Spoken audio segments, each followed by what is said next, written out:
So for my next lesson, I'll be discussing the distance formula and midpoint formula. So, sa number line muna tayo.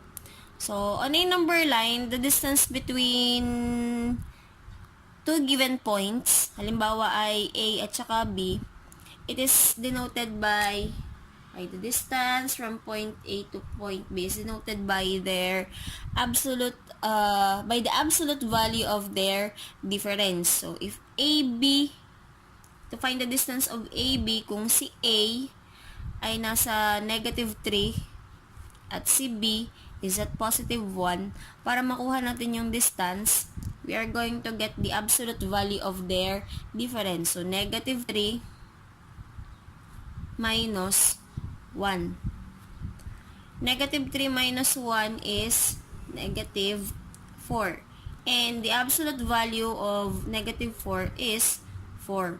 So, ibig sabihin, the distance from point A to point B is 4 units. So, ganun din kay A to C and B to C. Kung kukunin natin yung A to C, the distance from point A to point C, si point A ay nasa negative 3 minus point C is at 4, positive 4. Negative 3 minus 4 is negative 7.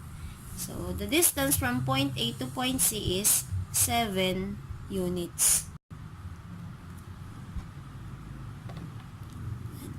So, same with point B to point C. Kung si point B is at positive 1, C is at positive 4.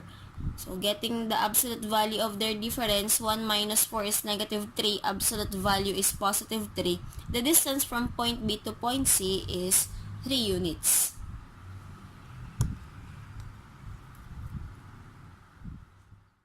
Para naman sa distance ng points ng vertical line o di kaya naman ng horizontal line on a Cartesian plane, kinukuha din natin yung absolute value ng kanilang difference. So, halimbawa, meron tayong point A at saka point B. A and B forms a horizontal line. So, for a horizontal line on a Cartesian plane, to find the distance between 2 points, we are also going to get the absolute value of their difference by using its x-coordinate.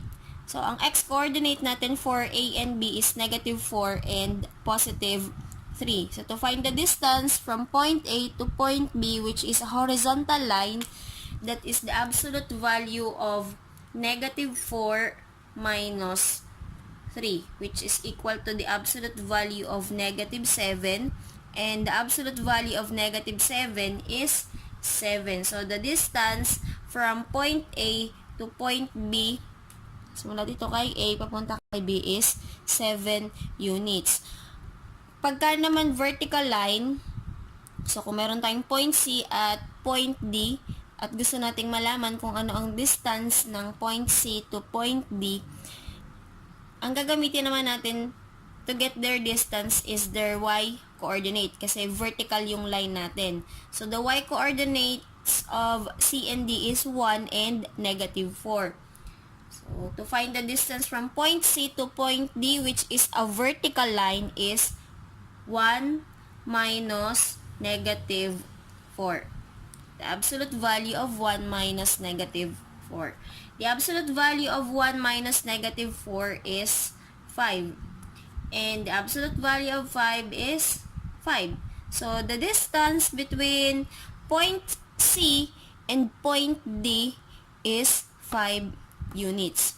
So, yun ay para sa horizontal at vertical line na nasa Cartesian. Meron tayong point A, point B, and point C. From point A to point B, meron tayong vertical line. So, ibig sabihin, to find the distance from point A to point B, we are just going to get the absolute value of the difference of its y-coordinate. And from point B to point C, so meron naman tayong horizontal line.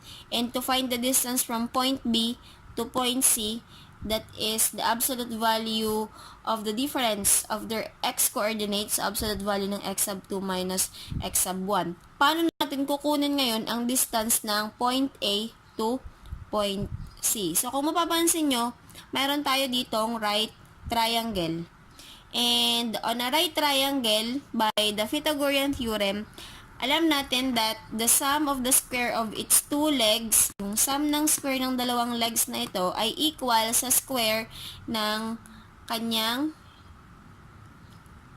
longest side or the hypotenuse. Or sa madaling sabi, a squared plus b squared is equal to c squared. So using the concept of the Pythagorean theorem, we are now going to find the formula for the distance between 2 points that is not on a horizontal line or a vertical line. So, kung halimbawa ay c squared is equal to a squared plus b squared, this is by the Pythagorean theorem. By substitution, kasi yung horizontal line natin ay yung ating a and our vertical line is our b. So, c squared is equal to the absolute value of x sub 2 minus x sub 1 squared plus, ang b natin ay yung vertical line, kaya y sub 2 minus y sub 1 squared. And then, simplifying the equation, so getting the square root para ma-eliminate natin yung square doon, makuha natin si c. C is equal to the square root of the absolute value of x sub 2 minus x sub 1 squared plus the absolute value of y sub 2 minus y sub 1 squared. Or, C is equal to the square root of, instead of using the absolute value, and quantity of x sub 2 minus x sub 1 squared plus y sub 2 minus y sub 1 squared. So, ito ngayon yung formula na gagamitin natin to find the distance between 2 points. So, C is equal to the square root of x sub 2 minus x sub 1 squared plus y sub 2 minus y sub 1 squared. Or, that is D, or the distance is equal to the square root of x sub 2 minus x sub 1 squared plus y sub 2 minus y sub 1 squared. Yan. So, this is the formula to find the distance between 2 points which is not on horizontal line nor a vertical line. Kumuha ng distance formula. So, mapa-horizontal line man yan, vertical line man yan, or 2 points which is not on a vertical or horizontal line. Ang kukunin naman natin ngayon is the midpoint formula. So, midpoint formula, syempre, ibig sabihin, yung gitna. So, ang midpoint formula natin ay midpoint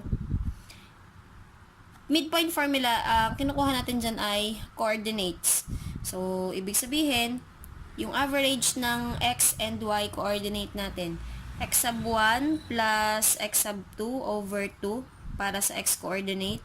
At para naman sa y coordinate ay y sub 1 plus y sub 2 over 2. So, yun ang ating midpoint formula. Halimbawa, you are asked to find the distance between negative 3, 4, and 5, negative 2. So, by the use of the distance formula, the square root of the quantity of x sub 2 minus x sub 1 squared plus y sub 2 minus y sub 1 squared, by substitution, so kung ito ang ating x sub 1, y sub 1, x sub 2, y sub 2, x sub 2 is 5 minus negative 3, so ito ay magiging plus 3 na, squared, plus y sub 2 is negative 2 minus y sub 1 is 4 squared. Square root of 5 plus 3 is 8 squared plus negative 2 minus 4 is negative 6 squared is equal to the square root of 64 plus 36.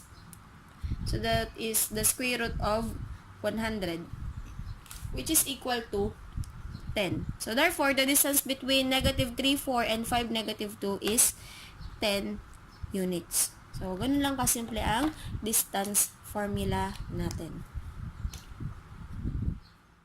Some reminders on the distance formula, wala po tayong distance which is negative. And one more thing is that when we are finding the distance between 2 points, we are also finding the length of the segment formed by the 2 points. So, kung halimbawa po ay pinakuha sa inyo ang distance from point A to point B, so, ibig sabihin, kinukuha nyo na rin yung length or yung haba ng